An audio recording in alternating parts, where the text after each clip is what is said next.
welcome to One Moment Wiser. This is Christy Bridges, and today I have a different kind of interview, and I am really excited about this.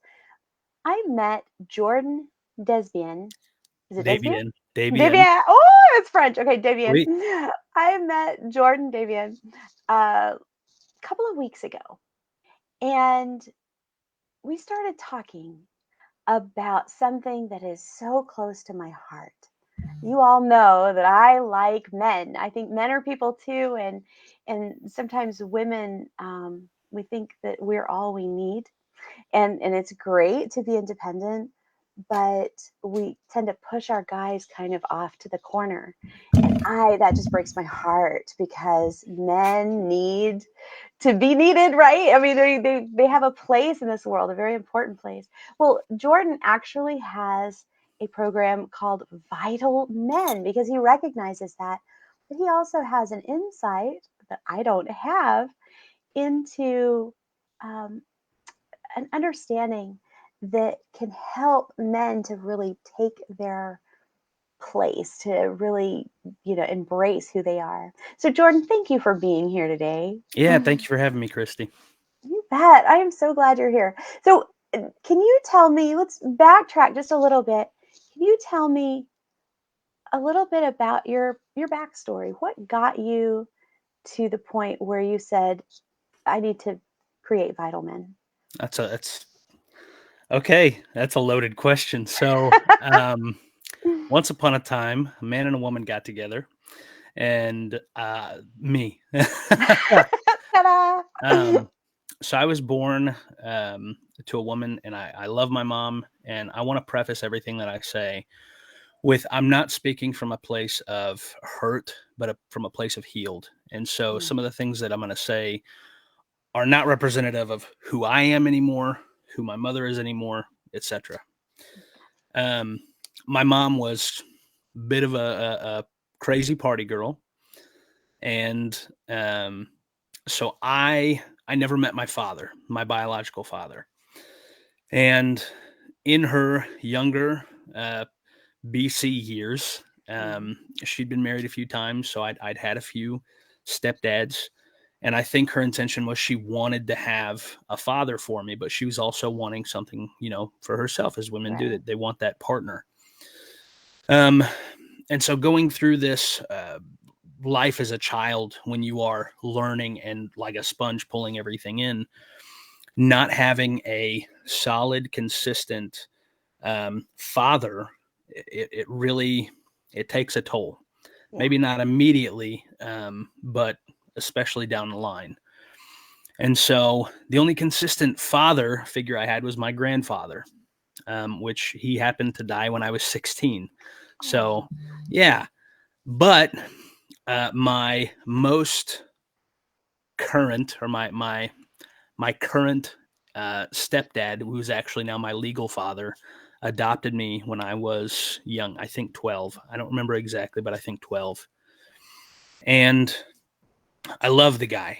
He is very, very giving of himself. He's very loyal, but he's not very um, assertive. He's not an authority figure, and he's not someone that I ever looked up to.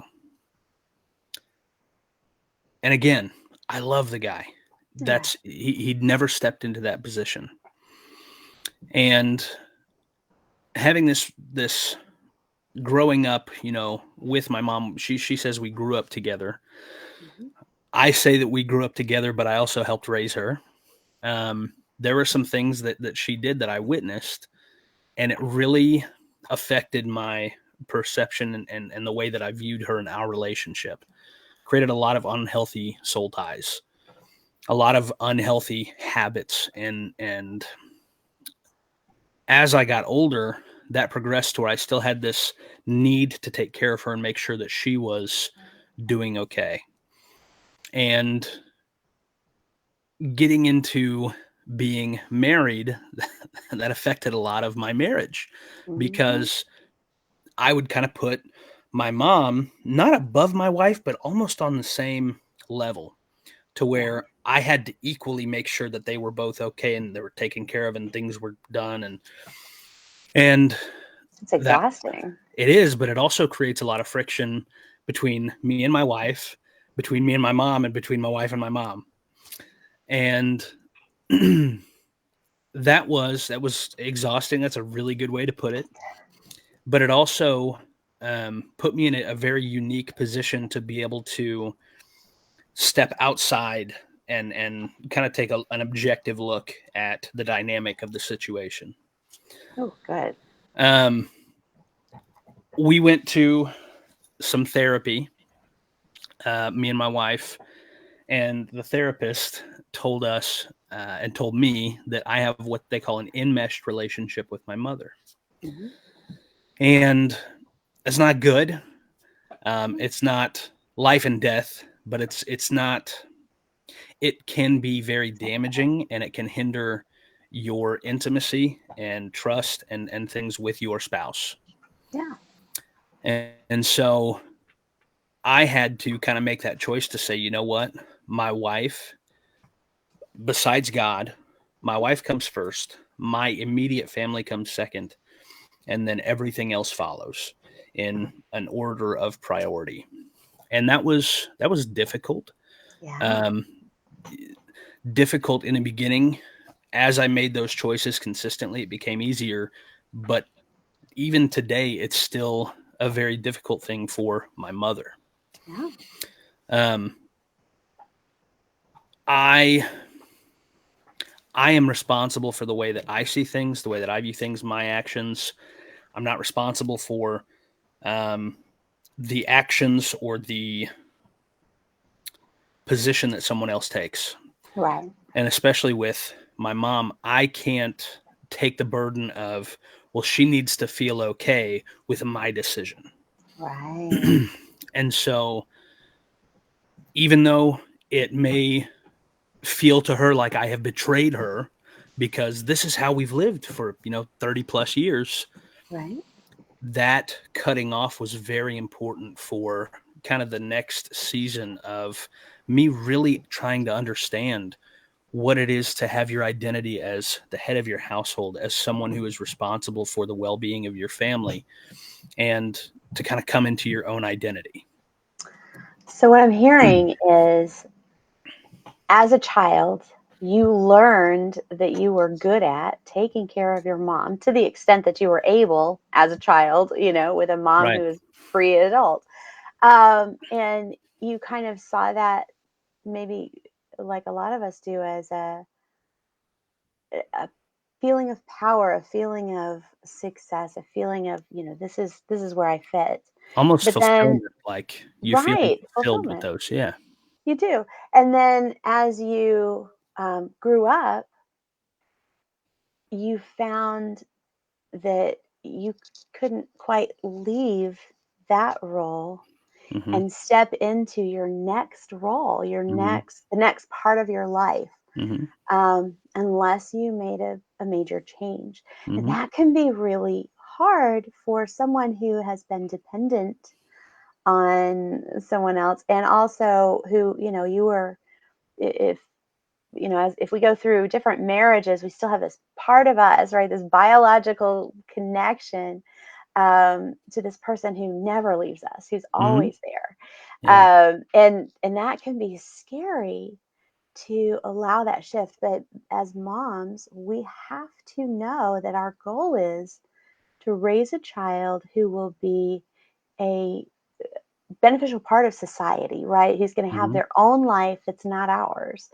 And yeah, that takes a lot of adjustment. But and I know that guilt must have been really hard until you came to a point where you had to get therapy for your marriage, Yeah. and you knew that that mattered enough to endure that, right? Or to cut off that guilt. And I think I agree with you. You said as moms, you have this responsibility. Mhm. I don't know. I'm not a mom. I'll never be a mom. I can't speak from that perspective, but I can speak from the perspective of a man and say men have a responsibility. In the Bible it says, train a child up in the way he should go, and when he's old, he will not depart from it. Yeah. That's not. the sole responsibility of moms. It's not the sole responsibility of dads, but it is the responsibility of parents. Ooh, And yeah. I, as a child, I didn't get necessarily both sides of that. I didn't get it from one side, but I definitely didn't get it from the other. Yeah. And so, as a man now, looking back, as I said, I can look back very objectively. Is I was never taught how to be a man. I was never taught how to, even at the most basic, shave. I Ah. still, apparently I still don't know how to shave. Um, but It but works. the building blocks of manhood, how to build relationships with other men, how to uh, cultivate intimacy with your wife, your spouse, how to lead people, how to a lot of those things. My grandfather taught me some really great things. He was a business owner. He taught me how to use my hands, how to work. He also taught me a lot of very unsavory things that men shouldn't teach young boys. Right. But I had to navigate a lot of that myself, and it took me all of 33 years to get where I am today. I couldn't have done it, 10 years ago. I couldn't have done it 5 years ago. It really was when I got married to my wife that God made a big change in my heart and allowed me to begin to transition into this mode of intentionality and focus on. And I'm not, I say this to everyone, even on my podcast. I am not Mhm. speaking from a place of the guru or the expert or the epitome of whatever I'm talking about. Right. Mm. I'm a work in progress. And what qualifies me to speak on it is I have a desire and a willingness to do so. Yes. And personal experiences. Yes, yes, Yes. yes, Yeah, everybody is a little different, but no, I appreciate that you don't claim to speak for everybody, but you really have put intentionality into understanding the yes. part that you've done. So you mentioned a couple of things that I don't know, even men who are raised by their fathers, I don't know that they always get how to cultivate healthy relationships with other men, how Absolutely. to nurture intimacy with your wife. That's not something that I see a lot of guys capable of doing.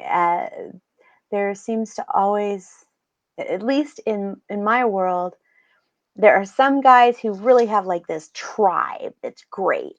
And Mhm, then there are some guys, a whole lot of guys, who just navigate the world completely on their own, it seems mhm. like.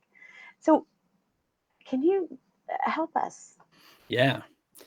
I am the latter. I I recognized something recently, a couple things. Really, since I've started Vital Men, I've had a lot of these cool little revelations. Nice. And one of those is in reading my Bible, there are so many instances of men having covenant relationships with other men. I have never met a man on this earth in person that has been in covenant with another man in the with the definition, the biblical definition of what a covenant is. And I think that that's, and this is completely my opinion, I think that that's something that's missing from masculinity is these covenant relationships. Covenant relationships are so intimate. Like Mhm. if you were to look at two men who were in a covenant relationship, who were friends, um, like in a lot of biblical, I'm trying to think, it was David and Jonathan. Mhm. You'd be like, those guys maybe are a little weird, but that's not the case. They were just so close and so intimate with each other. They loved each other so much, but it wasn't an infatuation or a desire love. It was a deep, deep care for each other, for the well-being.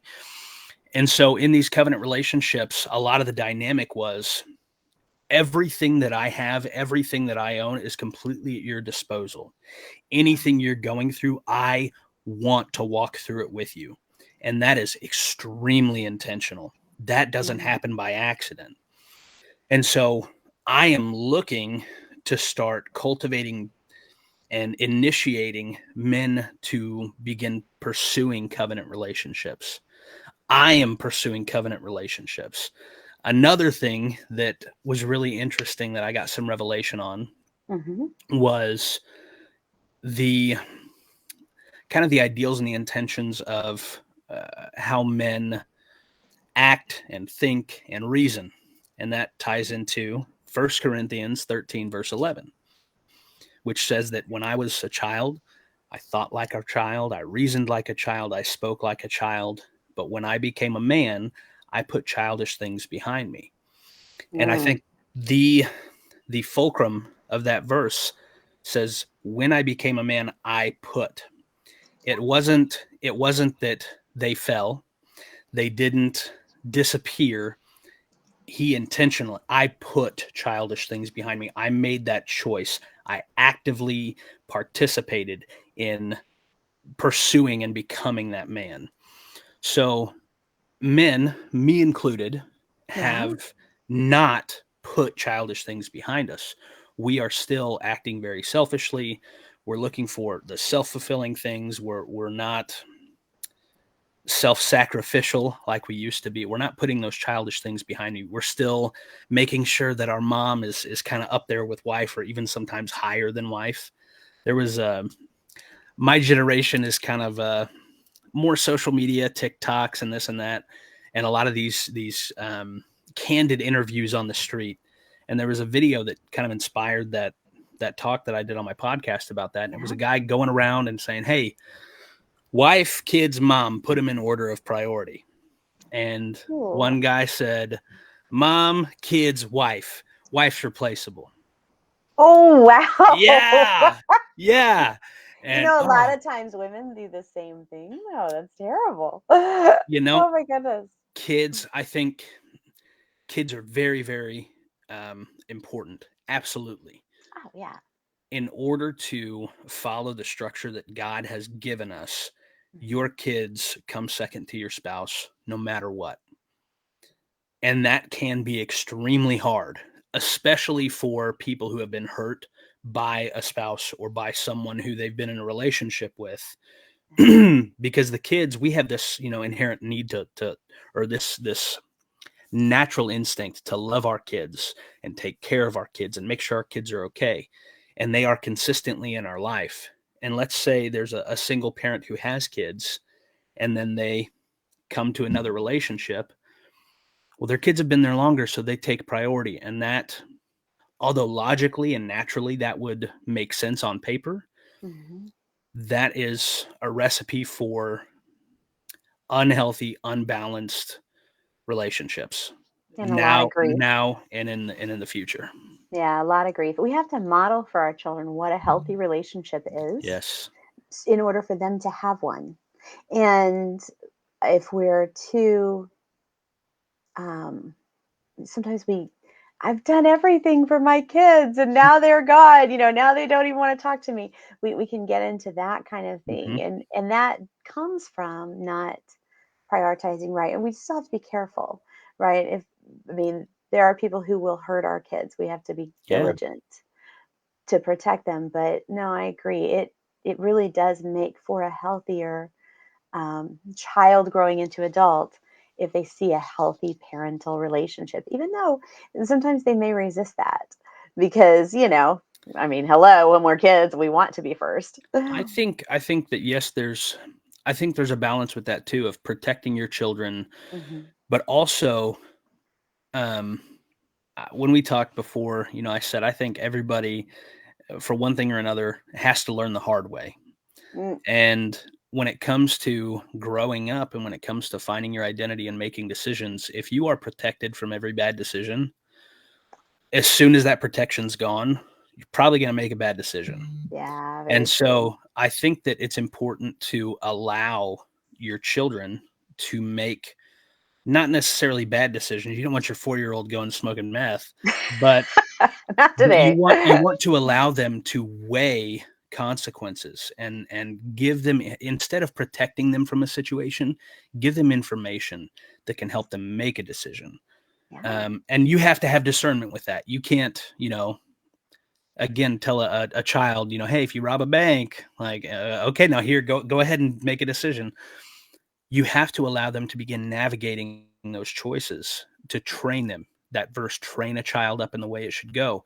If you are shielding a child, you're not training them, you're keeping them from experience.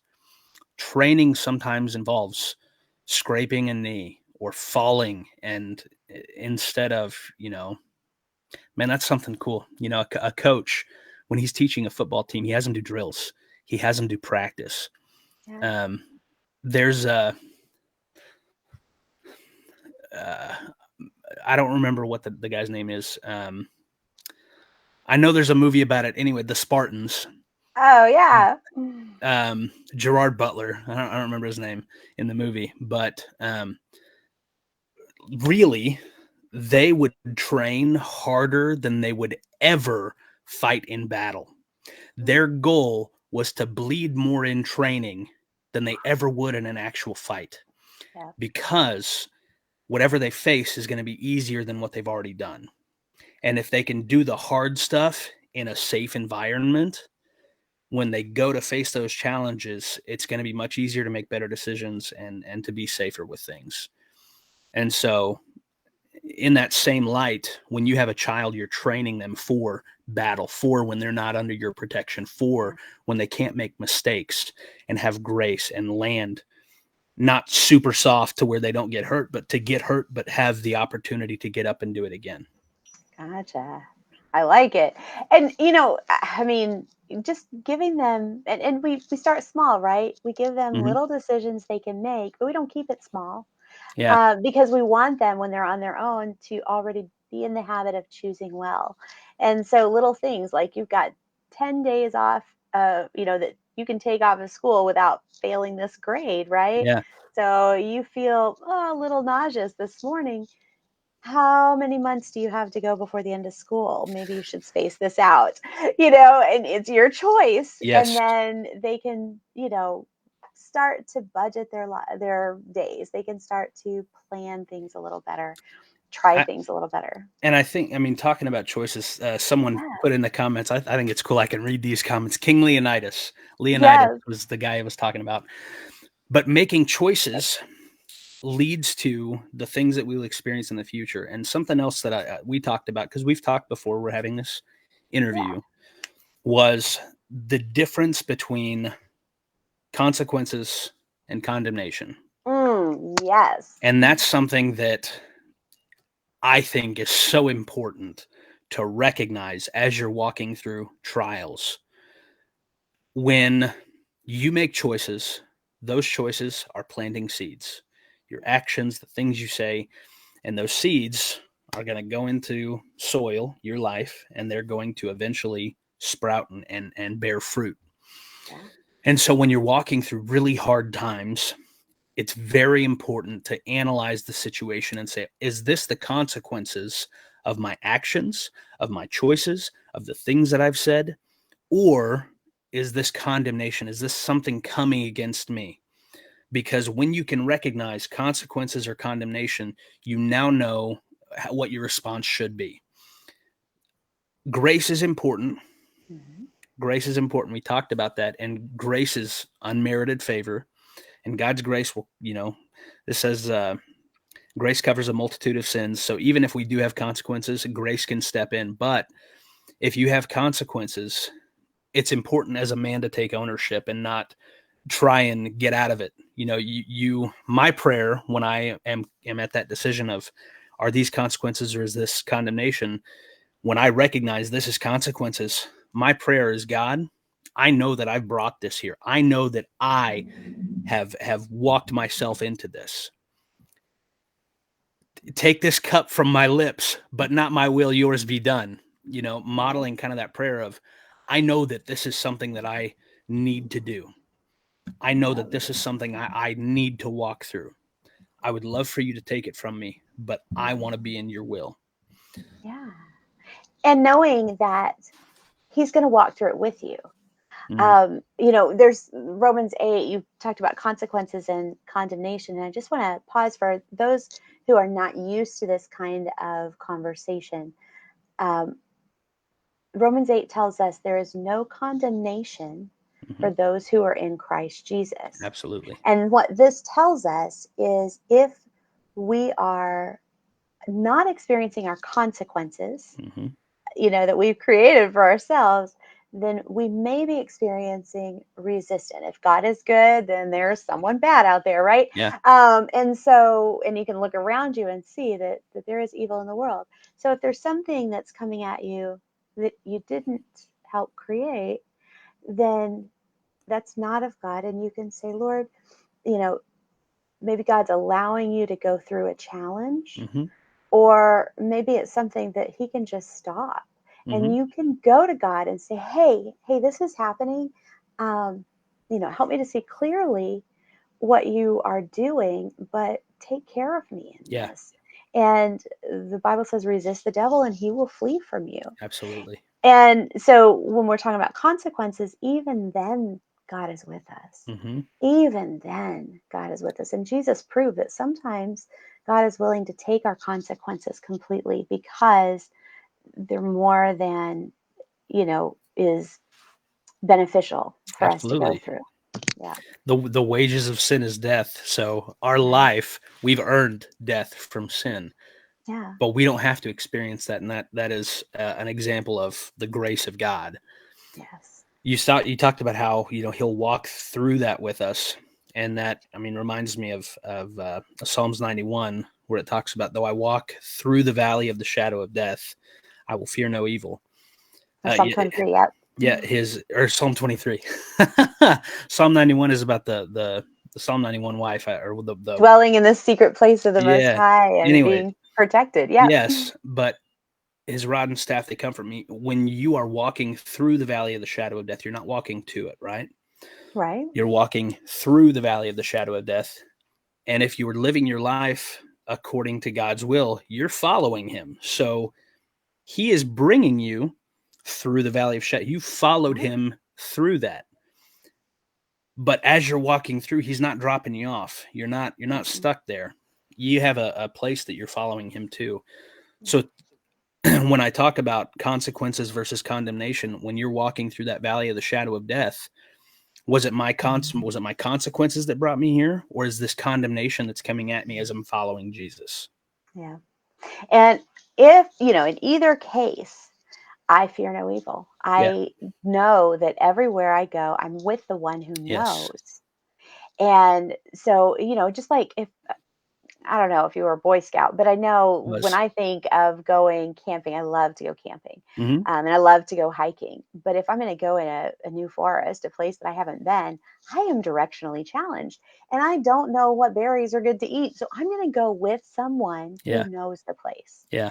and I'm going to feel safe because Hmm. I'm with someone who knows the place. Same thing in life when we're with God. And there's also a need for that covenant brotherhood, Yes. right? That covenant circle of friends, or that covenant, best friend, whatever, that understands you, gets you, knows you, and may not always agree with you, Hmm. but is there for you. Because that helps us have strength during the challenges, and it helps us get our senses Hmm. when someone is pushing all of our buttons, Hmm. and we have that person who can talk us down a little bit and help us think through things. Covenant relationships are not about having yes men around you or yes Mm, women.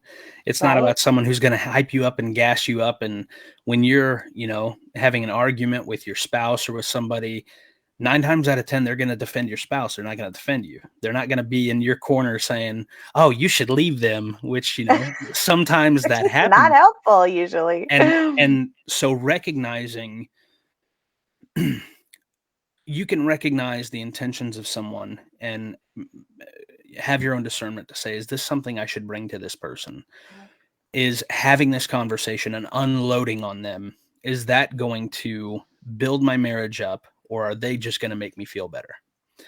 Because being able to go to someone and find someone that's going to call you out on your crap and tell you when you're doing wrong is so important. And there's a quote that I really appreciate from a guy that led a discipleship group, and he said, um, when you coddle someone's pride, they'll learn to live by it.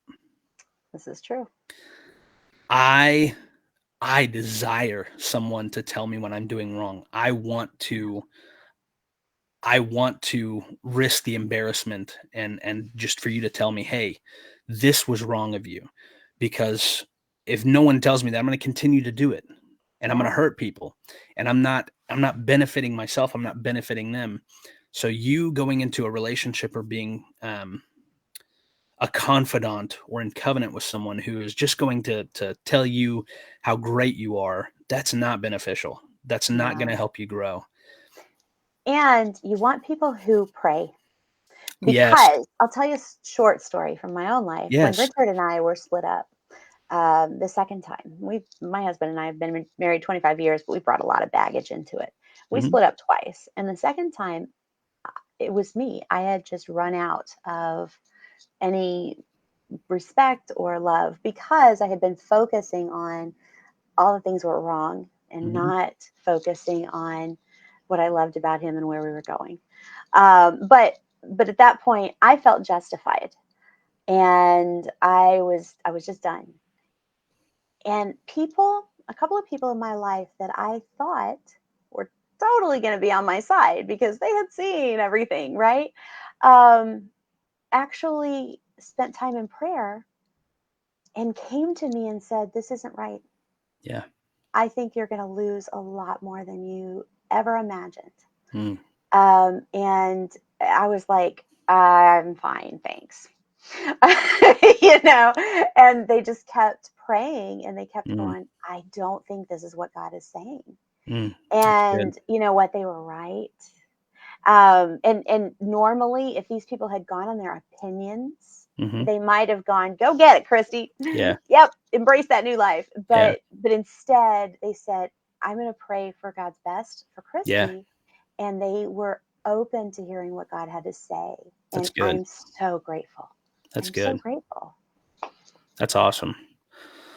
I uh I think that um again I can only speak from the perspective of a man. Mhm.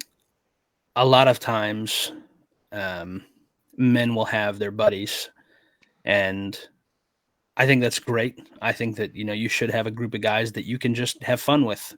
That you can, I mean, whatever your prerogative is. You want to play video games. You want to go watch Spider-Man movies. You want to go mudding. You want to go shoot guns. Whatever you want to do, I think that's important.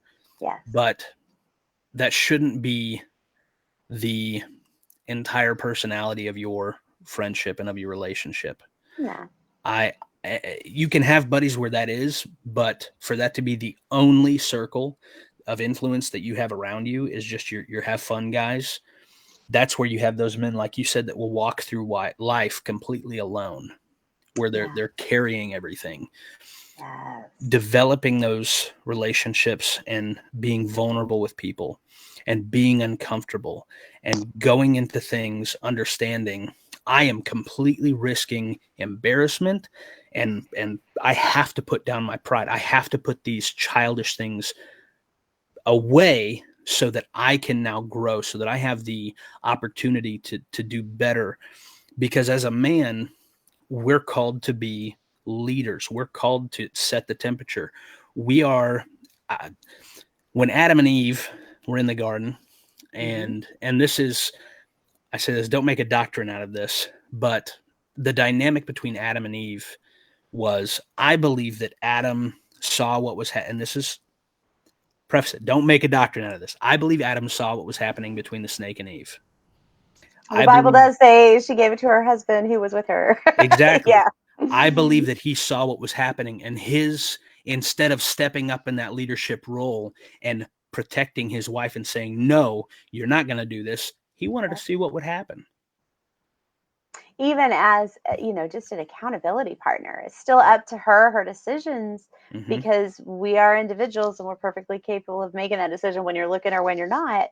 Yeah. But we were just talking about covenant relationship. Is a Yeah. marriage not a covenant? That's a Absolutely. exactly. So no, I'm with you. We have to look out for each other. We do have to look out for each other and I think that a lot of the society nowadays is where it is because men have almost refused. I mean, omission is to me kind of the same as an untruth, but it's our responsibility to correct things and to step in and say, no, we're not doing this.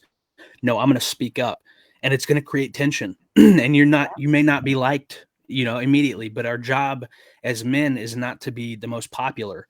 Our job is to lead with honor and integrity and love. Yeah.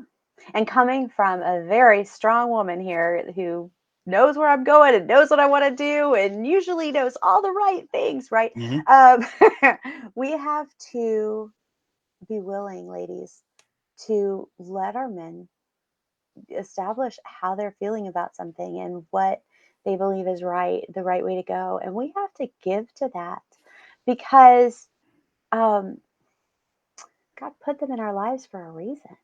Hmm. We're not always right. We have all kinds of justifications for what we're planning to do or trying to do or wanting to do, but we need that alternate perspective. Hmm. So yeah, I agree, Jordan. We do have to men need to step into that, and women need to allow that to some Hmm. extent. Yeah. But stepping into it is, you have to do it. It's not something that's going to happen by accident. I say this a lot. Yeah. You can't. Uh, every every action has an equal and opposite reaction. Mhm. Every inaction also has an equal and opposite reaction. And Yes. so if you don't do anything, something's still going to happen. But you doing something will change the trajectory of things, hopefully favorably, if you're using discernment and wisdom, which you can know a whole bunch, but if you're not doing what you know, if you're not applying that knowledge, you're not using wisdom. And so as men, it is our responsibility to not rely on our surroundings or other people. We need to be okay making those decisions and taking those stands, even if we're going to be wrong.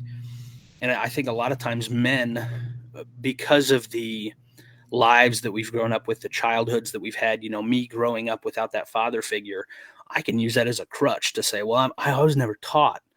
Yeah. We disqualify ourselves Oh. from stepping into those roles.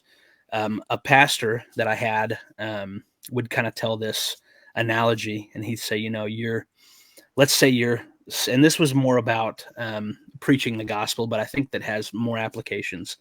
You're on a cruise ship and you're out on the top deck and you're smoking a cigarette, and you see someone that's drowning. They're overboard and they need help, and they're saying, help me, I'm going to die. And you're out there smoking your cigarette, and there's the lifesaver ring right beside you, but you're smoking. You go, you know what, man? I'm not qualified to save you because I'm killing myself right now. I'm doing this. So, Oh. you know, hopefully someone else comes along. We have a responsibility, Mm, even if we mm. are not living the exact life that we need to, that if we have the opportunity to lead or to save someone, it's important we don't disqualify ourselves from stepping into those positions and seizing those opportunities. Oh man. Okay. So yes, that is so important because it now this doesn't mean do as I say, not as I do, right? Right, right.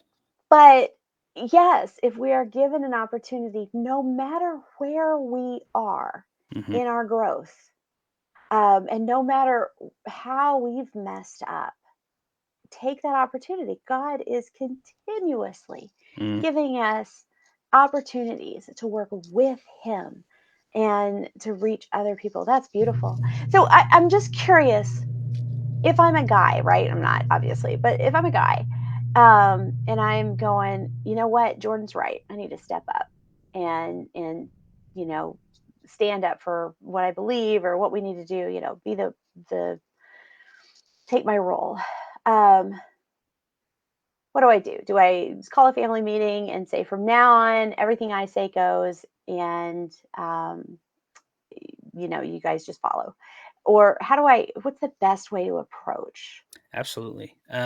So when you are, anytime you're going to walk through a change, I think Hmm. that the first thing to do is to recognize I'm going to mess up, and I'm not striving for perfection. I'm striving for progress. Oh yes.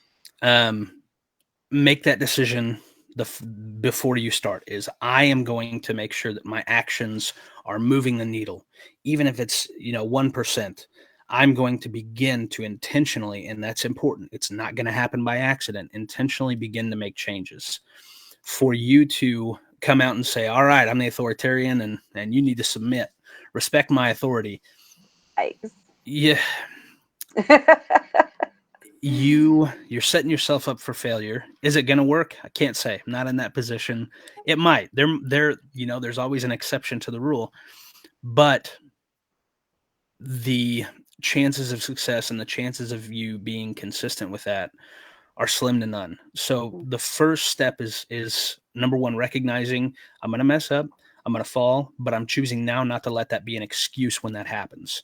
I'm recognizing that this is going to happen, and I'm choosing before it happens to not let it stop me. Then begin making small changes. There's a lot of building blocks or pillars to manhood. We explore some of these in Vital Men, but some of those very key things are discipline, self-discipline, integrity, honor, your spiritual life, prioritizing things, and sacrificing maybe the comforts and bringing in the things that are uncomfortable. There's an analogy that I really like, and it's about a hermit crab. So a hermit crab, it grows into its shell, right? Mm-hmm. And there's a point where that hermit crab is going to get uncomfortable. It's getting a little too tight. And at Yep. that point, that hermit crab begins to look for a bigger shell. If that hermit crab never got uncomfortable, it would never go search for the next big thing. It would never search for the next change, the next step, the next chapter. And so, what I tell the men that are in our program is when you experience uncomfortability, instead of receding and trying to get comfortable again, get excited because something big is coming. So uncomfortability should lead to excitement because, all right, Yes. we're moving. There's progress. We want to stay in this uncomfortability because that's continued change and continued growth. So first step is to recognize that you're going to mess up and make a decision not to quit. The second thing is to start to develop and practice and train, like we talked about with the Spartans, start to train those areas and start to master those personal accountability to people, start to develop those, interdependent relationships with other men, go deeper than, who won the football game last week, you Right. know, Stay away from start, politics. uh, have those intimate candid moments, Yeah. experiment with being vulnerable and say, Ooh. can I trust this guy with the things that, risk my embarrassment? And it's Yeah. risky. You're going to meet guys and you're going to try to develop relationships with guys, and it's going to blow up in your face, but you've already made a decision that when that happens, you're not going to let it stop you. You're going to continue Ooh. to pursue those things, Yep. and it's going to hurt, and you're going to feel completely let down and maybe even betrayed, but you already made the decision not to let it stop you. Yeah. And so all of these small votes and small wins, we call it winning battles with honor. Those add up to a bigger change, a bigger piece of the pie, moving the needle even further. And it's just doing the same thing consistently over and over again every day, and making those intentional choices and not hoping that it happens by accident. Yeah. Well, and on relationships, other guys are doing the same thing you are. And so it's awkward, right? Mm-hmm. And sometimes they'll let you down. Sometimes they'll be like overly controlling or pushy. Mm-hmm. Everybody's finding that, balance. And so be willing to forgive and be Mm-hmm. willing to go, well, let's keep hanging out and see how we grow together. Because in any relationship, there are awkward times. And Mm-hmm. goodness, I think we are, especially when we get a little older, it's really hard for some people to start new relationships Yeah. because they forgot how awkward it once was, Yeah. and the awkwardness puts them off. Now, one thing too, as you go, okay, I'm probably gonna make some choices that don't work out, right? Mhm. I'm probably gonna mess up. Um, you can make a lot better choices. You have a better chance of things working out if you are actually attentive to the people whose lives you are affecting. Yeah. So if you are a husband, if you are a father, if you are looking at what do my kids really like? What Mhm. motivates my kids? Mhm. When do they feel proud of themselves? Um, what, how do they act? Right? If you look at your wife, what's important to her? Where is Mm. she going? That's Why good. is she spending all this time on whatever it is she's spending all this time on? With curiosity, with true curiosity, then when you make decisions or when you approach something and go, hey, we're heading in this direction, but I don't feel like we need to go quite that way. Let's try this. Mhm. You're going to already have an understanding, and it won't seem so arbitrary. Yeah. They'll feel cared for and not controlled. That I think that lives in the realm of perspective, I think. Hmm.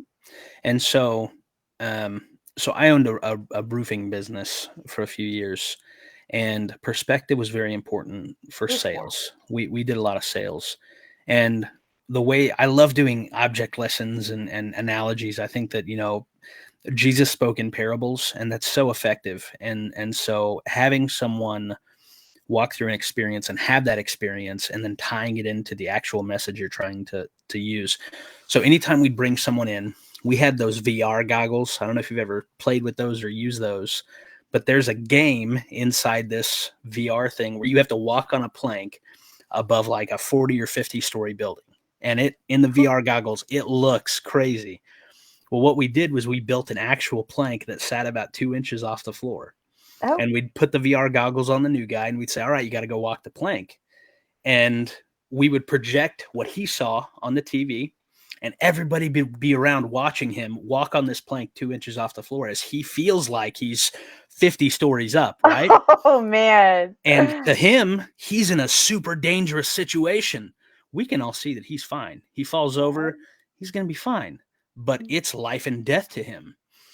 So having that experience and then talking about his perception is this. So if you try and tell him, dude, it's fine, you're totally fine, he doesn't see that and he'll never see that.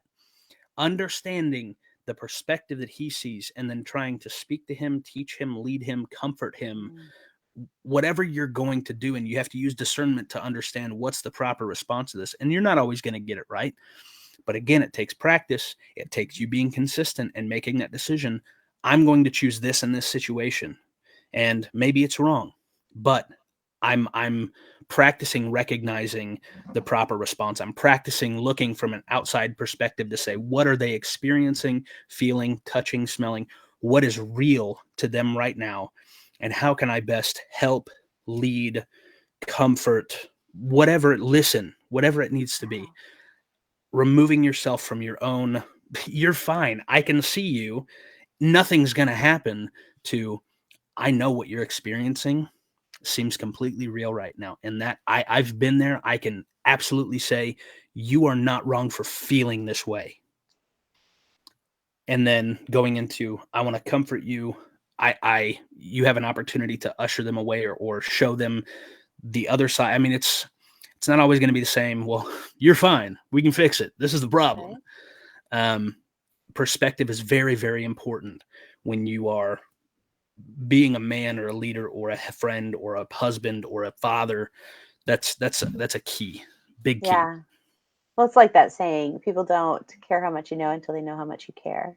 Oh, that's good. And being able to understand and show that you've actually contemplated their perspective. Ask questions. Yeah, People are happy to talk about what they're feeling. People are yeah, happy to talk about what they're experiencing if they don't feel like you're instantly going to discount what it is. absolutely. If they feel like you actually are curious.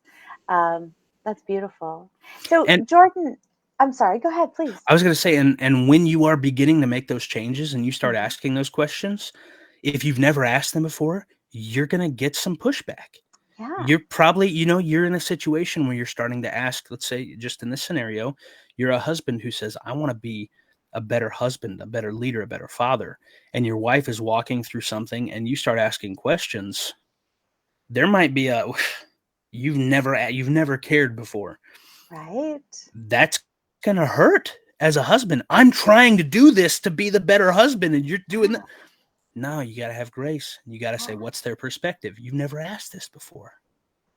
And two things may be happening that I think are, it's neat. I was reading this book earlier this year that talked about how we interact in a marital relationship, the 7 principles of a successful marriage or something. But a couple things happen when you do start to go, hey, I want to take a more active role. Mm-hmm. If you have been passive in the past, or if you have been neglectful or otherwise focused in the Mm-hmm. past, one thing that might happen is someone might go, heck no, I'm in charge already and I'm Mm-hmm. doing just fine, so they may resist, and in that case, a little partnership is very helpful, because in reality we do want partnership. Mm-hmm. And we want good partnership. So a little humility and strength, Mm-hmm. humility and strength can go hand in hand, Yeah. right? You can do both. And then the other thing is, you may get, oh, well, you never cared before, Mm-hmm. in kind of a sarcastic, like Mm-hmm. dismissive, and that is just a sign of hurt. All Mm-hmm. that is a sign of pain.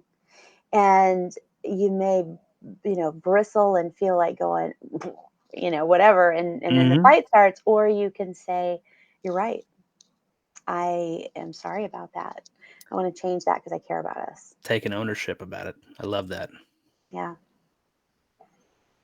This has been so good, Jordan. Okay, Yeah. so what we've got out of this: condemnation versus consequences, right? Am Yes. I walking in the consequences of what I've done? If so, Lord, give me the strength to do it, and I'm Mm-hmm. going to learn from this. Condemnation, Lord, something's going on here that I didn't ask for. Help me with Yeah. this. And then accountability and healthy, godly male relationships. Yeah, have some fun Covenant with your buddies, relationships. Yeah. but have the deeper, and stick it out till you get the Mm-hmm. deeper. Yeah. And then taking your role, taking your responsibilities. Uh, oh gosh, I think so often, um, maybe we don't know what to do, and so Yeah. we do nothing, Yeah. right? We do what we're good at, like Mm-hmm. work or whatever. It's We get okay to be comfortable. a novice at something. Yeah. You don't get to be an expert until you do it for a while. Absolutely. Thank you, Jordan. You are a Yeah. blessing to know, and I'm so grateful. Now, you have a program, actually. You've Yeah. mentioned a couple times Vital Men.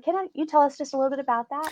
Yeah. So, Vital Men is um, kind of my mission and my ministry. I don't um, advertise it as a Christian men's program. I Mhm. advertise it as a men's program. And the name Vital Men is kind of a play on words with vitamins. So we need vitamins to stay healthy, and we as a society need vital men We to stay do. healthy. And so our offering to men is not necessarily, hey, become godly men. It's become men, and the way that we become men is by becoming godly men. And so we want to attract men who know they want to do better, and then we can introduce that and say, hey, this is what God says, Godly right? principles. Hmm. But yeah, we have a program. We're actually kicking off a 6-week program here in a couple weeks. One of the, as I told you, identifying excuses before they happen Mm. allows you to not fall for those. And so we want to do hard things. So Yeah. our first session is actually kicking off the week in between Christmas and New Year's, because that's going to be hard. And we want to Yeah. make sure that we are able to do the things when it's hard, because when it's easy, it's easy. When it's hard, it's hard. That means you're committed to it. So yeah, we're kicking off this 6-week session. How does It's somebody become part of that? Do you still have room for people? Yes, so it's limited to 10 guys every session. Okay. We've got, I think, 6 spots left. Um, Ooh. yeah, so there's and I wanted to have this ready. The website link, the Hmm. domain name won't connect. I can't get it connected, Ah. but I have it live and I have a link that I can share in the Okay. video, and I can give to you. And if you click on that link, it says join the 6-week program. You can click on that. There's a video really explaining the nuts and bolts of what the program is, the expectations, and kind of what's expected of you. And then there's a place where you can fill out the form to join the program. It's $90 to get in. Not With bad that, for 6 weeks. no, you're going to get mailed a workbook and a packet of the exercises. And the commitment basically is just to follow the workbook as we go through. You're going to get a daily email. And then we have once a week an hour Zoom session with everybody that's walking through that program. But that's what it is. The objective is to grow as men, to become vital men, and to begin to build the relationships that are going to continue that after the program is over, to build that accountability. So That is awesome. You know, it reminds me of that hermit crab analogy you talked about. It's not necessarily that you need to be ambitious and searching for a bigger and better. It's that if you stay in that shell and you didn't, if the discomfort didn't drive you to look for the bigger house, mhm. you would die in that shell because Yeah, you're still, you know, that hermit crab is still growing. So you don't want to die where you are. yeah, Expand, allow God to move you into your more spacious place. absolutely. Awesome. Oh, Jordan, thank you so much. Yeah, Check we out also, Jordan's program and share this with your friends. yeah, we also have a podcast Oh, on yes. Apple, Spotify. We're beginning to do the videos on YouTube, but it's just Vital Men Podcast, Mhm. VITALMEN. And you can search that. We've got our Facebook page. We also have a private Facebook group for any men who want to join in. We've got a group chat Yeah. for everybody. Doesn't cost to be a part of that, to where you can start to meet other men who are walking through that as well, ask questions, lean on these guys. So I'm really excited. I want to cultivate this new generation of men who build covenant relationships, win battles with honor, and ultimately become the men, fathers, leaders that God wants them to be. Yes. Yes. Yes. And I just have to add here, if anybody's still nervous about the whole men taking over thing, right? Jordan has a wonderful, beautiful wife, and he trusts her, just like the Yes, Proverbs 31 woman. A man. good wife is a trustworthy person that a man can, you know, listen to her ideas, he could partner with. And so we're not talking about the battle of the sexes. We're talking No. about the beauty of Yes. the men. Thanks so much, Jordan. Absolutely. Thank you so much, Christy, and thank you everybody who's chimed in and Yeah. will listen to this in the future. All right. We'll see you next time. All right. Bye bye. Okay.